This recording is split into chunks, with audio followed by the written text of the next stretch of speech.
Wish to gain the recognition you deserve? There was a young man whose effort always went unnoticed, and he often failed to get the recognition he thought he deserved. One day, he decided to seek advice from a master. When he finally met the master, he said, "I don't understand how life can be so unfair." The master did not say a word. Instead, he picked up a small stone from the ground and threw it into a distant rock pile. He then said to the young man, "Young man, go, get me the pebble that I have just thrown." The young man rummaged through the rock pile for a long time, but to no avail. He couldn't figure out which was the one that was thrown out by the master, because they all looked the same. He went back to the master to tell him that he had failed.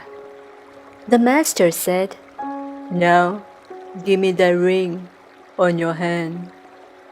The young man removed the ring and handed it to the master, who then threw it into the rock pile and asked the young man to bring it back to him. This time, the young man could find the gold ring effortlessly. The master did not speak a single word. After much contemplation, the young man suddenly came to a realization. "If I'm nothing but a mere piece of stone, instead of a shiny piece of gold, how can I blame fate for being unfair to me?" Our destiny is in our own hands. Instead of blaming the people around us, why don't we do a reality check on ourselves? Have we sowed the seed to the fruit we wish to reap? Or are we expecting too much, but doing too little? All the positive conditions that we are enjoying now is a result of the good seeds that we have sowed.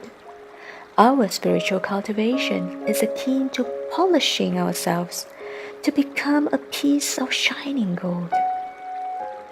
Our minds are clouded daily with greed, hatred, and suspicion, which explains our never-ending worries. In fact, the culprit for our sufferings in life are none other than the 5 defilements in us, that is greed, hatred, ignorance, arrogance, and suspicion. We are as if driven by only 2 emotions, greed and fear. Suffering results from greed when we fail to get what we want, and fear of losing what we get, which ironically results in even greater suffering. Ever wonder why we study Buddhism?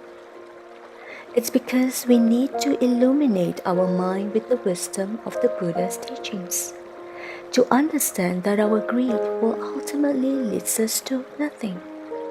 The hatred we hold on to leads us to suffering, and our ignorance leads us to our worries. Only through this understanding that we are able to rise above it all and rediscover our original existence.